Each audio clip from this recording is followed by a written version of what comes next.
Welcome back. We got an '02 CRV here that needs a ball joint. Now, how do you know you need ball joints in your car? Is there loud banging sounds when you're hitting bumps? Probably need a ball joint. To test, come in here with a pry bar. See if there's any movement. Watch the ball joint closely. We're going to pull this out, but in order to do this, you really have to take the axle out, and we'll probably end up taking the entire steering knuckle out of the car. So first we're going to start taking the bolt off on the bottom and getting this lower control arm broken free. I'm going to remove the clip.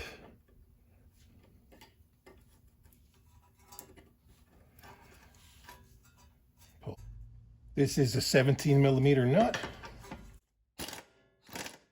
And it's already spinning in the ball joint because it's really loose. So we're going to have to get in here and pry on that to stop it from spinning.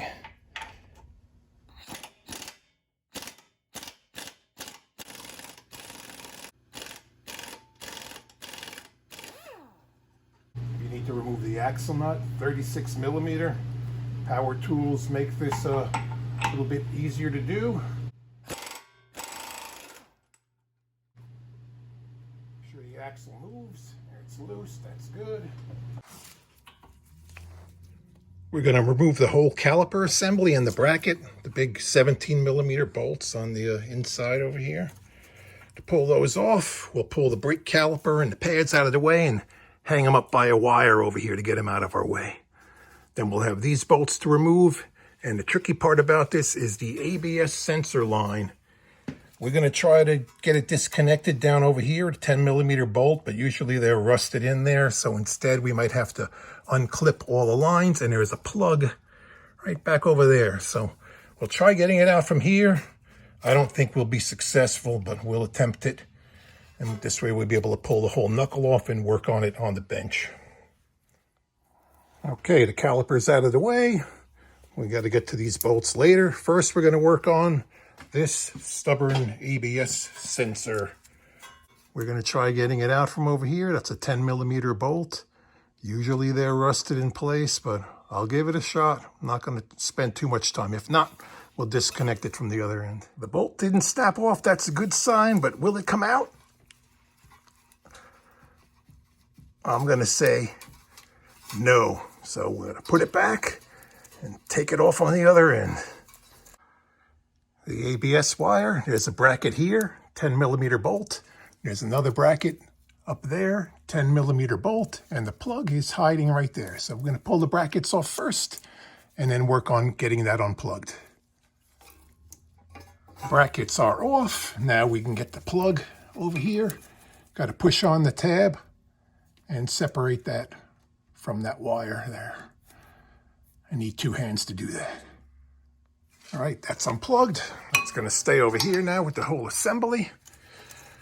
I am going to pull the rotor off too, so I don't get greasy fingerprints all over it when we're messing around with the ball joint. So let's get this out of the way and then do the nuts next.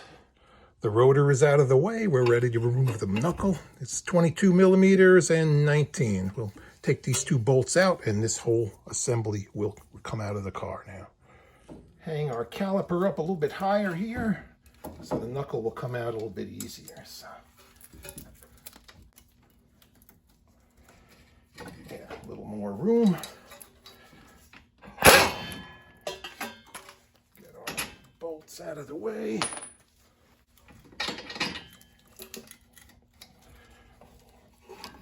Push our axle out.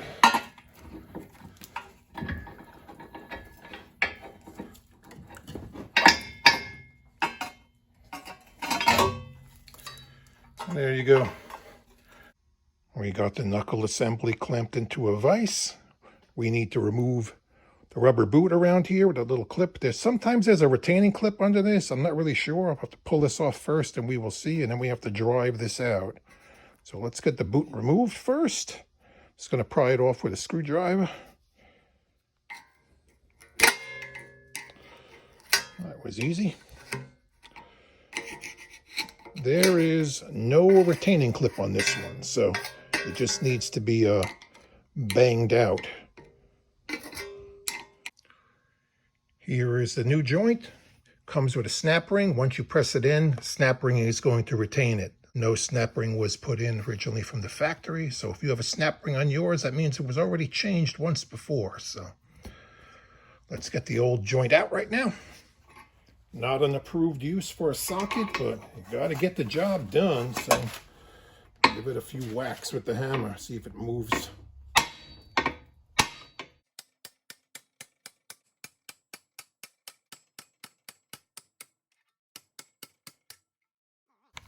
Old versus new. They look a little bit different. This has a little bit more meat over here on it, so that snap ring can go on.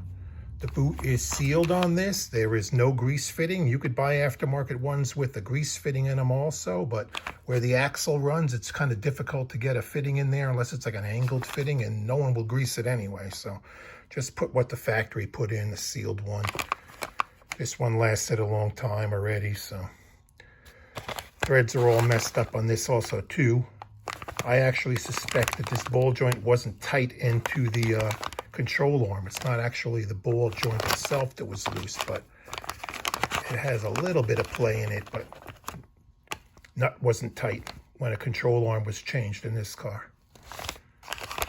Let's get the new one in.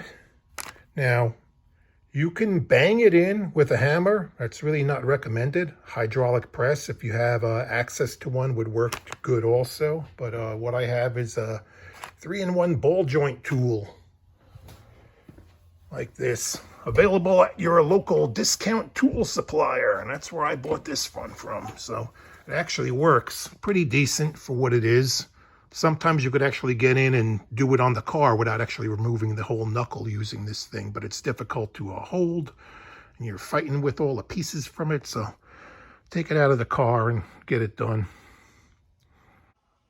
I lightly cleaned the inside of the surface over there so there's no burrs or any rust on it to get it nice and smooth.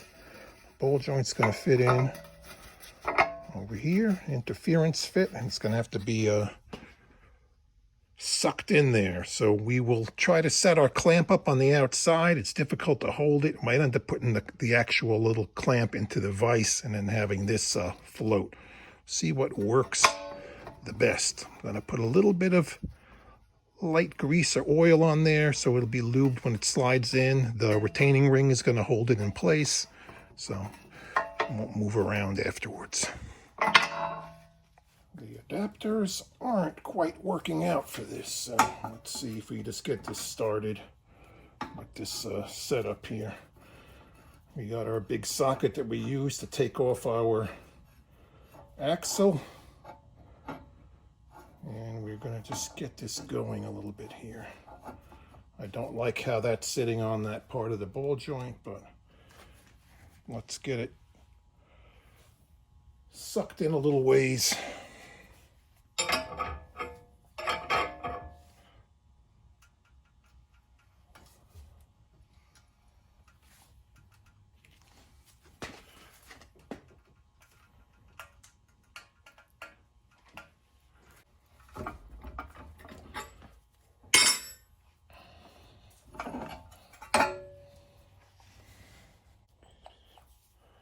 Here's our issue. This socket is still a little small. Almost, but I don't have anything that's bigger than that that's longer. We needed to readjust. That socket wasn't big enough internally, so we have one of the adapters that came with the tool, a washer, and another socket. So, continue the pressing procedure.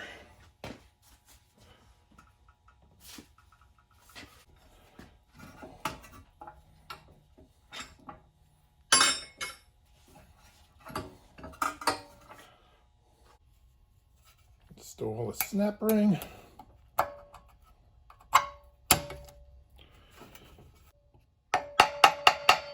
If you don't have that ball joint C-clamp tool, you could theoretically just bang it in with a large socket, like on the outside edge of this, not to try to damage the inner part over here. I've done it before that way when all else fails. Sometimes that's the only way to get the job done, but This worked out well. Now we could pop it back into the car. If you've gotten this far in the video too, please do me a favor, like and subscribe. If you had to change your wheel bearing, now would be the time to do it. That would require hydraulic press to get this job done. Let's fit this back in. Get our axle going in here first.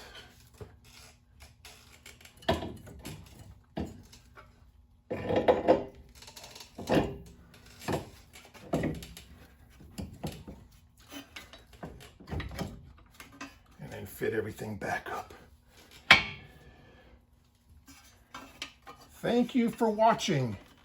You don't need to see me put this whole thing back together, but you took it apart yourself, you'll know how to do the rest.